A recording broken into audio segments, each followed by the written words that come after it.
Assalamualaikum warahmatullahi wabarakatuh.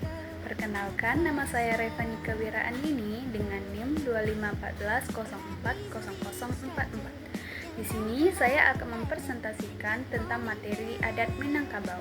Sebelum kita masuk ke adat Minangkabau, mari kita jelaskan terlebih dahulu mengenai apa itu adat. Menurut KBBI, adat adalah aturan atau perbuatan yang lazim diikuti sejak dahulu kala, cara atau kelakuan yang sudah menjadi kebiasaan, serta wujud gagasan kebudayaan yang terdiri atas nilai-nilai budaya, norma, hukum, dan aturan yang saling berkaitan, dan juga membentuk suatu sistem. Adat juga merupakan kebiasaan yang dilakukan, diakui, dipatuhi, dan diwariskan secara turun-temurun oleh suatu kelompok masyarakat yang terdiri dari nilai-nilai budaya, norma, dan hukum. Nah, dari pengertian adat, apa sih itu adat Minangkabau? Adat Minangkabau adalah peraturan dan undang-undang atau hukum adat yang berlaku dalam kehidupan sosial masyarakat Minangkabau yang terutama bertempat di ranah Minang atau Sumatera Barat. Ada banyak sekali yang meliputi adat Minangkabau, di antaranya yaitu sistem kekerabatan matrilineal atau keturunan ibu yang mewariskan harta dan nama keluarga kepada perempuan, sistem kelarasan adat atau koto piliang dan bodi caniago, serta berbagai upacara seperti batagak pangulu, mandi balimau, dan turun mandi. Selain itu juga ada makanan seperti bajamba atau makan bersama, tradisi merantau, rumah adat, rumah gadang, dan seni bela diri Pancasilat. Apa saja pembagian adat di Minangkabau?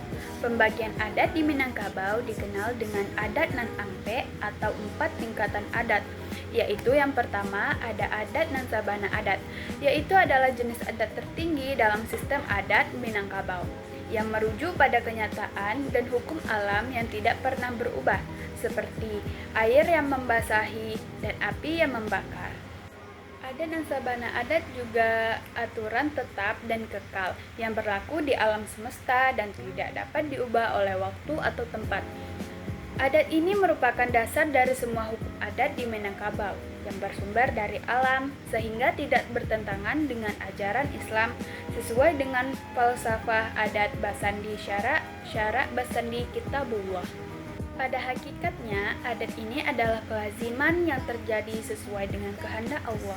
Maka adat Minangkabau tidak bertentangan dengan ajaran Islam. Hal itu melahirkan konsep dasar pelaksanaan adat dalam kehidupan masyarakat Minangkabau, yakni adat Basandi Syara Basandi Kitabullah dan syarak mengato adat memakai. Dari konsep itu lahirlah palalah falsafah dasar orang Minangkabau, yakni alam takambang menjadi guru. Yang kedua ada adat nan diadatkan. Adat nan yang diadatkan adalah adat buatan yang dirancang dan disusun oleh nenek moyang orang Minangkabau untuk diterapkan dalam kehidupan sehari-hari.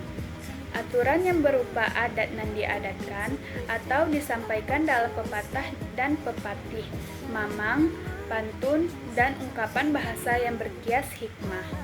Inti dari adat nan diadatkan yang dirancang Datuk Pepatih Nasabatang ialah demokrasi, berdaulat kepada rakyat, dan mengutamakan musyawarah untuk mufakat. Sedangkan adat yang disusun Datuk Katomangguang intinya melaksanakan perintah yang berdaulat ke atas otoraksi namun tidak sewenang-wenang. Sepintas kedua konsep adat itu berlawanan, namun dalam pelaksanaan kedua konsep itu bertemu, membaur, dan saling mengisi. Gabungan keduanya melahirkan demokrasi yang khas di Minangkabau ini. Yang ketiga ada adat nan teradat. Apalagi sih itu? Nah, adat nan teradat adalah ketentuan adat yang disusun di nagari untuk melaksanakan adat nan sabana adat dan adat nan diadatkan sesuai dengan keadaan dan kebutuhan nagarinya. Adat ini disusun oleh para tokoh dan pemuka masyarakat nagari melalui musyawarah dan mufakat. Nah, dari pengertian itu lahirlah istilah adat salingka nagari. Adat nan teradat disebut juga adat babuhua, Sentak artinya dapat diperbaiki, diubah, dan diganti. Fungsi utamanya sebagai peraturan pelaksanaan dari adat Minangkabau. Apa contohnya? Seperti penerapannya antara lain dalam upacara Bataga Pangulu, turun mandi, sunat rasul, dan perkawinan yang selalu dipagari oleh ketentuan agama, di mana syarat mengatur adik memakai. Adat yang terakhir yaitu adat istiadat. Nah, adat istiadat ini juga merupakan aturan adat yang dibuat dengan mufakat nenek mama dalam suatu nagari. Peraturan ini memang segala kemauan anak nagari yang sesuai menurut alur aja patu. Patu aja mungkin. Adat istiadat umumnya tampak dalam bentuk kesenangan anak nagari seperti kesenian, lagaman, dan tari dan olahraga. Adat istiadat juga segala sesuatu yang terkait dengan tradisi lokal, kesukaan, dan permainan anak nagari, seperti kesenian, olahraga, kuliner, dan sebagainya. Baik, selanjutnya kita masuk kepada sumber adat di Minangkabau. Yang pertama ada agama atau syara. Sumber adat Minangkabau tidak dapat dipisahkan, melainkan bersumber dari syariat Islam yang bertuang dalam falsafah. Adat basandi syara, syara basandi kitabullah. Ini berarti adat istiadat Minangkabau bersumber dari ajaran Islam atau syariat. Dan syariat Islam itu tersendiri bersumber dari kitabullah, yaitu Al-Quran. Yang kedua, ada hukum alam Minangkabau.